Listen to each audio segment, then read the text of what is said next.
నమస్తే, నేను హారిక. ఈ మధ్య కేసినేని నాని అంటే టీడీపీ నేత ఈ మధ్య ఆ పార్టీ నుండి వెళ్ళి వైసీపీలో చేరారు. మరి ఇప్పుడు ఆయన నాకు ఖచ్చితంగా 60% విజయవాడ నుంచి వస్తుంది ఓట్ శాతం అని చెప్పేసి అంటున్నారు. సో దీని గురించి అది ఎంతవరకు వస్తుంది, అది ఎంతవరకు నిజం అనేది మనతో పాటు షేర్ చేసుకోవడానికి సీనియర్ జర్నలిస్ట్ జగదేవ్ ఉన్నారు. నమస్తే సార్. నమస్తే. సార్ చెప్పండి, కేసినేని నాని గత వారం రోజులుగా వార్తల్లో ఉంటూనే ఉన్నారు. ఎప్పుడైతే టీడీపీ నుంచి బయటకు వచ్చారో అప్పటి నుంచి ఏదో ఒక సంచలనమైన వార్తలు చెప్తూనే ఉన్నారు అండ్ కామెంట్స్ చేస్తూనే ఉన్నారు. ఈ రోజు అంటే అంటున్నారు నాకు 60% ఓట్ శాతం వస్తుంది విజయవాడ నుంచి, విజయవాడ నాదే అని చెప్పేసి అంటున్నారు. ఎంతవరకు నిజం అంటారు? అంటే గతంలో ఆయన చేసిన యాక్టివిటీస్ కానీ, గతంలో టీడీపీలో అతను ఉండే యాక్టివ్గా ఉండే విషయాలకు వస్తే ఆయన చెప్పిన దాంట్లో వాస్తవం ఉంది. అంటే టీడీపీ పరంగా టీడీపీకి ఒక కార్యకర్తలాగా, ఒక నాయకుడిలా కాకుండా చాలా చాలా చేసిన సందర్భాలు ఉన్నాయి. బట్ ఎందుకు ఆయన అలా నిర్ణయం తీసుకున్నారనేది అది ఆయన వ్యక్తిగతం. బట్ రాజకీయ భవిష్యత్తు వాటి మీద ఆధారపడి కూడా ఉంటుంది. అంటే ఒకప్పుడు ఆయనకుండే పెద్ద మైనస్ అంటే జనరల్గా అక్కడుండే నానిగారు అనుచరులు కానీ, అక్కడుండే టీడీపీ శ్రేణులు మాట్లాడుకునేది ఏంటంటే ముక్కుసూటి మనిషి.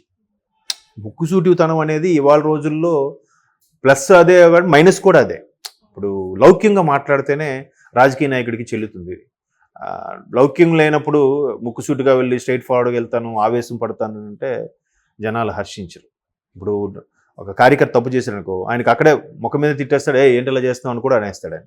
బట్ అదే వాడికి సపరేట్గా ఛాంబర్లో పిలిచి, అని నువ్వు ఇలా చేయడం కరెక్ట్ కాదురా అంటే చూసుకోవాలి రాకూడదు అని అంటే ఆ డబ్బా నా మీద ఒక కన్సర్న్ ఉందిరా అని ఫీల్ అవుతాడు. అందరిలో చేసి రెండింటికి తేడా ఏంటి? చెప్పడమే. కాబట్టి అందరిలో చెప్తాడు, తప్పైనా కూడా అయితే అందరిలో నన్ను అవమానపరుస్తాడా, ఇన్షియల్ ఫీల్ చేస్తాడా అన్నట్టు ఫీల్ అయిపోతారు. ఇవాళ మరీ అది ఎక్కువైపోయింది, ఈగోలు ఎక్కువైపోయాయి ప్రతి ఒక్కడికి కూడా. అంటే దానికి చిన్న ఎగ్జాంపుల్ చెప్తాను. నేను చిన్నప్పుడు పెద్ద పెద్ద వాళ్ళందరూ లుంగీలు కట్టుకొని ఉండేవారు. మా సీనియర్ అంటే బాగా ఒక 6-7 ఏళ్ళు పెద్దవాళ్ళు ఉండేవాళ్ళు, డిగ్రీలు చదివేవాళ్ళు. నేను అప్పుడు హై స్కూల్ చిన్నగా ఉండేప్పుడు వాళ్ళతో సరదాగా ఆడుకుని జోకులు వేసుకుంటే ఊర్లో ఎవరైనా పెద్ద మనిషి వస్తున్నారంటే, అరే పలానా నాగేశ్వర గారు వస్తున్నారా, ఢిల్లీ, ఆయన పేరు ఢిల్లీరావు ఏదో, ఢిల్లీరావు గారు వస్తున్నారా సరే వెంటనే లుంగీలు కింద దించేసి సైలెంట్ ఉండిపోయారు, జోకులు గట్రా వేసుకునేవారు కాదు. బట్ ఇప్పుడు ట్రెండ్ ఎలా ఉంది తెలుసా, మా ఊర్లలో అరే వస్తున్నాడు అంటే వస్తే, అరే మన ప్రిన్సిపాల్ రాని వస్తే రాని, ఆయన పని అంది మన పని మంది, ఆయన ఏమన్నా అవునా మనమంటే మన జోకులు వేసుకుంటున్నాం. ఇది అంటే యాటిట్యూడ్ చూడండి ఎలా ఉందో కదా. సో అలాగా కార్యకర్తలు కానీ ఎవరైనా ఫీల్ అయ్యే సందర్భాలు ఉన్నప్పుడు ఈయనకి కానీ పార్టీ పరంగా మంచి పేరు ఉండేదండి. ప్రతిదీ కూడా మహానాడు నిర్వహించేటప్పుడు కూడా చాలా వరకు ఈయన కొన్ని రకాలుగా బస్సులు అవి అరేంజ్ చేసి చేయడము, హెల్ప్ చేయడము చాలా చేసేవాడంట. బట్ 2 ఏళ్ళు వరుసగా గెలిచిన తర్వాత 3ఓసారి ఖచ్చితంగా వ్యతిరేకత వస్తుంది, అదొక రీజన్. తర్వాత చంద్రబాబు గారు కూడా చాలా సందర్భాల్లో నియోజకవర్గాలకు సంబంధించి, ఇప్పుడు ఒక పార్లమెంట్ కాన్స్టిట్యూషన్ ఉందంటే దాని కింద జనాభా ప్రాతిపదికన 6-7 అసెంబ్లీ నియోజకవర్గాలు ఉంటాయి. సో 6-7 నియోజకవర్గాలు ఉండే ఎమ్మెల్యేలు ఉంటారుగా. ఇప్పుడు ఆ నియోజకవర్గంలో ఏదైనా సమస్య వచ్చినప్పుడు, ఏదైనా చేయనప్పుడు ఆ పర్టికులర్ ఎమ్మెల్యేనికి కన్సల్ట్ చేసి ముందుకెళ్ళడం సబబు. ఇప్పుడు మొన్న ఇప్పుడు తెలంగాణ తీసుకుంటే రేవంత్ రెడ్డి గారు సిద్దిపేటలో, హరీష్ రావు గారు సిద్దిపేటలో ఒక కోకోకోలా కంపెనీ ఓపెన్ చేస్తున్నారంటే ఆ స్థానికంగా ఉన్న ఎమ్మెల్యేకి పిలవడం అనేది ప్రోటోకాల్. సో అలాగే పిలుస్తారు వెళ్తారు కూడా. సో ఇక్కడ కూడా ఒక ఎంపీగా ఉన్నప్పుడు ఆ నియోజకవర్గం సంబంధించి ఏమైనా పనులు జరిగినప్పుడు ఆ స్థానిక ఎమ్మెల్యే కంపల్సరీగా ఇన్ఫార్మ్ చేయాలి, చెప్పాలి, తీసుకొని దగ్గరుండి ఈయన ఓపెన్ చేసినా ఆ స్టేజ్ మీద ఆయన కూడా పెట్టాలి. సో అట్లాంటి సందర్భాలు ఏమైనా మిస్టేక్లు జరిగినప్పుడు ఆ నియోజకవర్గం ప్రాతినిధ్యం వహించి ఎమ్మెల్యే కన్సల్ట్ చేయకుండా ఈ నిర్ణయం తీసుకున్నప్పుడు బాబు గారు, చంద్రబాబు గారు చూచాయిగా చెప్పేవారట. బట్ ఈయన అప్పుడు పట్టించుకునేవారు కాదు, అదొక రీజను. తర్వాత అంటే పట్టించుకునేవారు కాదని మొన్న రీసెంట్గా ఒక సంవత్సరం నుంచి కూడా రెగ్యులర్గా రిపీట్గా వినిపిస్తున్నాయి. తర్వాత మన లోకేష్ బాబు గారు కూడా యాక్టివ్గా, ఇప్పుడు జనరల్ సెక్రటరీ కదా మొత్తం నేషనల్ వైడ్ పార్టీకి, తెలంగాణకి ఆంధ్రాకి కలిపి. సో ఆయనతో కూడా కొంచెం ర్యాపో పెంచుకోవాలి, అబ్బాయి చిన్నోడైనా కానీ ఇప్పుడు ఆ స్థాయిలో ఉన్నాడు కాబట్టి పెంచుకోవాలి అన్నట్టుగా కొద్దిగా చూడాలన్నా కూడా ఈయన ఎంతసేపు బాబు గారిని ఫాలో అయ్యాడు తప్ప లోకేష్ గారిని అసలు పట్టించుకునేవాడు కాదంట. అంటే ఇవన్నీ పార్టీ శ్రేణుల్లో కొంతమంది చెప్పిన మాటలు ఇవి, మనకి ఆ నోట ఈ నోట వినపడింది. బట్ పార్టీ పరంగా కూడా మంచిగా ఉండేవారు. ఇట్లాంటివి కొన్ని వినిపించాయి.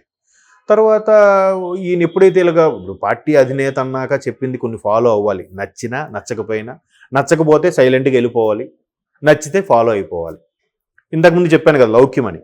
సో అట్లా లేని సందర్భంలో ఏమవుతుందంటే ఖచ్చితంగా చూస్తారు, బట్ ఏమనరు, ఊరుకుంటారు. మూడోసారి కాబట్టి ఈయన కొంత వ్యతిరేకత ఉన్న నేపథ్యంలో ఆయనకి ఇద్దామా వేరే వాళ్ళకి ఇద్దామా అన్న ఆలోచనలో కూడా కొంతమంది పార్టీ శ్రేణులు కొంతమంది ఈసారి ఈయన నానిగారు ఓడిపోతారు. పైగా విజయవాడ ఎందుకు అంత కీలకంగా మారుతుందంటే రాజధాని ప్రాంతంలో ఉండడం వల్ల అమరావతి అనేది గుంటూరుకి విజయవాడకి మధ్యలో ఉంది కాబట్టి ఈ రెండు ప్రాంతాల్లో కూడా చాలా వరకు ప్రతి నియోజకవర్గం కూడా చాలా ఇంపార్టెంట్ ఈసారి గెలవబోయేది. అండ్ మోర్ ఓవర్ ఈ రెండు విజయవాడ గుంటూరు రెండు జిల్లాలకు కూడా ఉమ్మడి జిల్లాలకు కూడా కృష్ణా జిల్లాకి గుంటూరు జిల్లాకి సామాజిక ప్రాతినిధ్యం మీద ఎక్కువగా ఓట్లు పడుతుంటాయి. మిగతా రాష్ట్రం అంతా ఒక ఎత్తు, ఈ విజయవాడ కృష్ణా గుంటూరు ఒక ఇదిలా ఉంటుంది. అంటే అక్కడ జరిగే ఏవైనా కూడా రాష్ట్ర రాజకీయాలని శాసిస్తాయి అనొక నానుడు కూడా ఉంది. అది వాస్తవం కూడా. ఎందుకంటే అక్కడ ఎందుకో మరి ప్రతిది కూడా హైప్ అవుతుంటుంది, హైలైట్ అవుతుంటుంది, రాజకీయాలు కానీ ఇంకే రంగమైనా కానీ. సో అటువంటి నేపథ్యంలో ఈయన మూడోసారికి ఇస్తే గెలుచుకుని తీరుతాడా లేదా?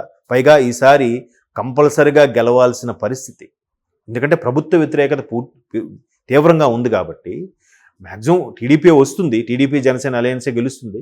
బట్ ఏ ఒక్క ఛాన్స్ ఇలాంటి కీలకమైన అసలు ఇవ్వకూడదు ఆ ఛాన్సులు అనే ఉద్దేశంలో. పైగా పార్లమెంట్ నియోజకవర్గం కూడా ఇప్పుడు అవుట్ ఆఫ్ 25 స్థానాలకు గాను కనీసం టీడీపీ జనసేన 20 గెలుచుకోవాలి, రెండు కలిపి. జనసేన ఒక 2-3 గెలుచుకున్నా మిగతా 17 టీడీపీ గెలుచుకోవాలి, హ్యావ్ టు అనమాట. సో అటువంటి నేపథ్యంలో ఇక్కడ ఎన్ని గెలుచుకుంటే అక్కడ రేపు సెంట్రల్లో ప్రాతినిధ్యం ఏ గవర్నమెంట్ వచ్చినా, మేబీ బీజేపీ ఆర్ కాంగ్రెస్ ఎవరికి వచ్చినా మా నుంచి ఇంత సపోర్ట్ ఉందన్నట్టు మనకి రాష్ట్రానికి రావాల్సిన నిధులు కానీ, స్పెషల్ స్టేటస్ కానీ, ప్యాకేజీలు కానీ, ప్రాజెక్టులు కానీ ఏమైనా అడగడానికి ఒక కాన్ఫిడెన్స్ ఉంటుంది కదా.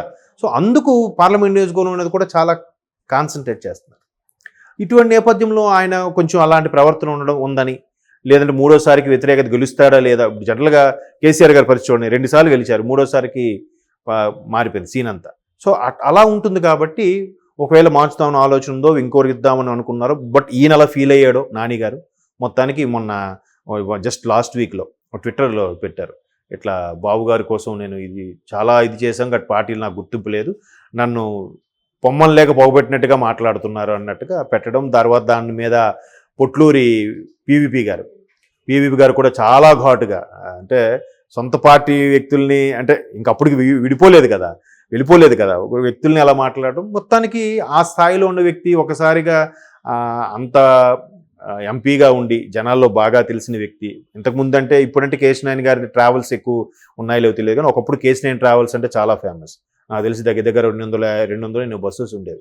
ఇప్పుడు సంక్రాంతి హడావడి, ఇప్పుడు దసరాకు కానీ హైదరాబాదు, విజయవాడ, వైజాగ్ అంటే ఇంకా ఫస్ట్ ట్రావెల్స్ అనగానే కేసీఆర్ ట్రావెల్స్ ఉండేది. అంటే అంత ఫెమిలియర్ ఆయన, ఒక బిజినెస్ మ్యాన్గా కూడా.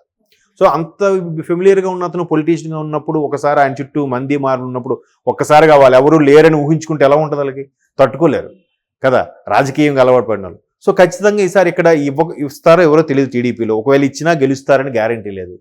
సో అందుకే మేబీ అటువంటి వ్యాఖ్యలు చేసి బయటకు వచ్చారేమో, there is a chance. So ఎలాగో వచ్చారు కాబట్టి శత్రువు మిత్రువేగా, ఇంక ఉన్న ఆప్షన్ అదొక్కటే, జనసేనకి వెళ్ళడానికి లేదు. టీడీపీ జనసేన అలయన్స్ కాబట్టి కాంగ్రెస్కి అంత సీన్ లేదు, బీజేపీకి కూడా ఏం లేదు. మొన్న స్పెషల్ స్టేటస్ ప్యాకేజీలు గారు ఏమి ఇవ్వకుండా నాంచారు కాబట్టి బీజేపీ కూడా సీన్ లేదు. సో ఇంక 1 and only ఆప్షన్ వైఎస్ఆర్సీపీ. తప్పదనుకున్నా కాదనుకున్నా అక్కడికి వెళ్ళి పోటీ చేయాల్సిందే.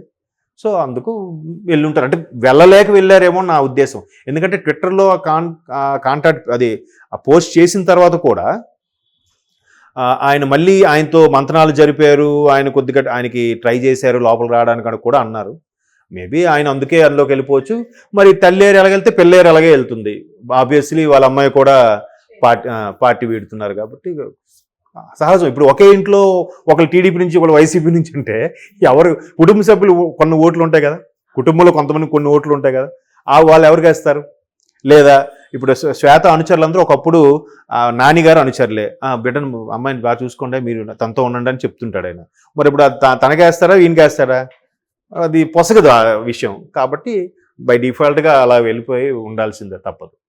అప్పుడు చూద్దాం ఆయన నిర్ణయం ఎంతవరకు కరెక్టో అని ఇంకో 2 నెలలు ఆగితే తెలిసిపోతుందిగా, ఆయనకే అర్థమవుతుంది. మేబీ మళ్ళీ బ్యాక్ వస్తారేమో. ఎందుకంటే టీడీపీలో ఒక మంచి వ్యక్తిగా, మంచి లీడర్గా ఉన్న పర్సన్ ఇట్లా అందరూ టీడీపీ వస్తుంటే ఈయన రివర్స్లో అటు వెళ్ళడం అనేది కూడా కొంచెం నాలాంటి వాడికి ఆశ్చర్యంగా అనిపిస్తుంది. Let us wait and see. అదే. Okay sir, thank you. Thank you.